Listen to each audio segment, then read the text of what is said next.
Hey everyone, my name is Nathan Payne. Welcome back to another episode of Blu Ocean Crypto.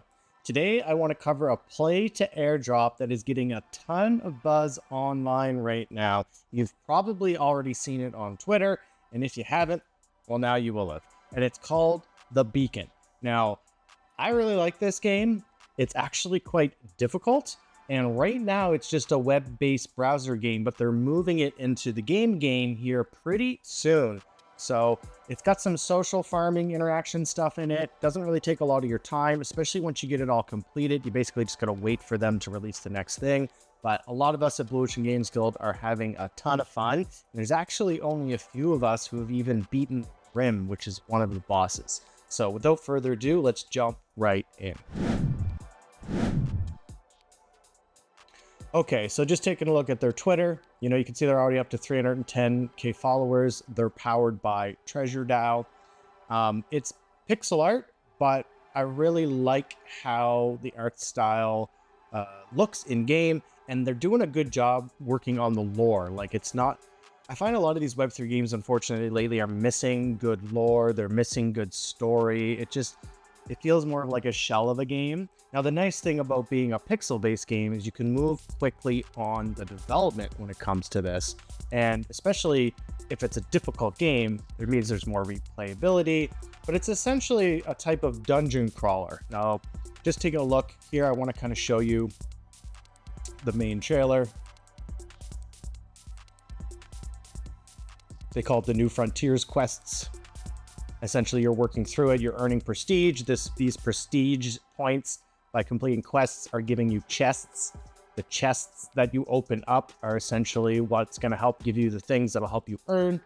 Also, I'll be including a link down below, so you'll be able to get some bonus prestige points for signing up. Make sure you take advantage of that. It's basically a free chest just for doing it. And the medallions are what we want. And actually, I got lucky. I got 2 legendary medallions. So, okay, that's kind of just a quick little look at it. Now taking a look at the website, it's pretty straightforward and clean once you get over here. Website is a little different from the play to airdrop one, but just taking a look at some of the information here. Just kind of scroll through it quickly. So they just talk about how you're also earning a spot in the whitelist. So it's not necessarily just the play to airdrop, it's a play to airdrop and a play to whitelist at the same time, which is kind of cool. There are a couple different sets of NFTs that you can currently purchase right now as well. So let's talk about venturing into dungeon, defeat evils, explore the world with friends. There's a lot of people giving it good reviews right now, and like I said, it's not really far in development. You can explore the world a little bit through one of the chains of the quests, and then there's the dungeons that you actually are also doing. So there's kind of like the PvE section and then the dungeons, which are talking about PvE content here. They're talking about building your home, so that's pretty cool. The cosmetics that you can collect can also build your home, which is neat. And then there's a social aspect. They don't have that involved yet. Now, the founding characters are the things that are actually useful right now. This is what I would recommend most people pick up if you are really enjoying this, because it does help you with the weekly dungeons. If you get one of these, it's priced in magic. The pets are super expensive right now. They're going to add a lot of utility and earnings, but you can see here the floor price is about $1,200 just for one of these pets, and they don't even do anything yet. So it's interesting to see that these are a lot more expensive than the founding characters. I'm sure they're going to be very important. And then, of course, there's the items. These are just cosmetic. These are for styling your home, which is kind of interesting. And there's the Nullstone, which seems a little different, but I'm not too sure about that. But I really like these styles of games. If they add any kind of farming element, I'm going to be hooked. I don't think they're doing that, but this is the map that essentially you're going to be working through when you're doing the play to airdrop. You essentially go through each of these quests. You can see how they kind of branch off. Basically, you'll do the top row is like exploring the world. Then it'll branch off to sharing it on social media. The bottom row is the the bosses. These are what are definitely difficult. And you can see there's the Grin.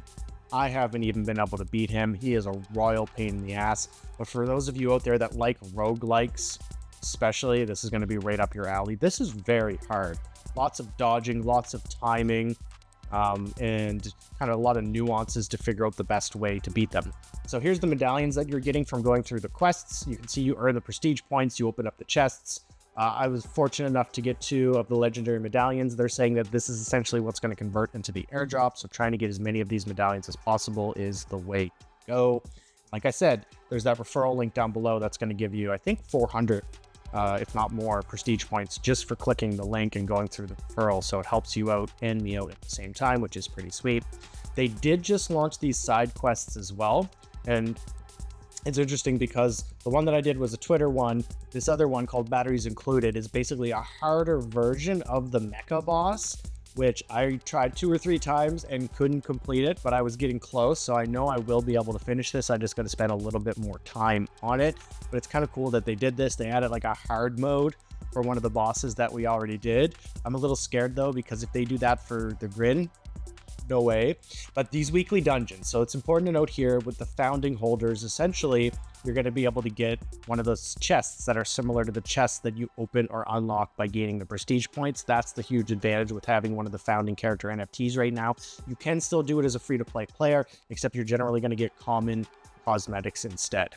And they talk about how there's 2 dungeons. There's going to be additional dungeons released throughout the week, and then the following Monday. See, what I like here is the roadmap. They're actually going quite quick through everything and releasing new things. So this last one, Pray the Prelude, is when we're going to be able to actually play the game. So I assume it's going to be an executable, and then it's going to be a whole different world, and there's going to be quests involved within the game. Really cool how they did this website UI, social farming, game aspect first, but then it's moving into its own executable or game afterwards.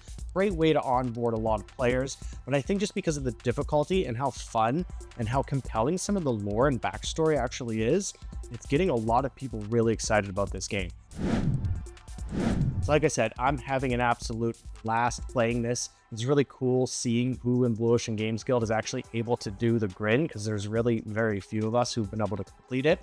And I just want to say a big thanks for being subscribed to the channel. It really helps out. I'm really excited being able to bring these play to airdrop opportunities to you guys on a consistent basis. Do me a favor and smash that like button. We'll see y'all in the next video. Cheers.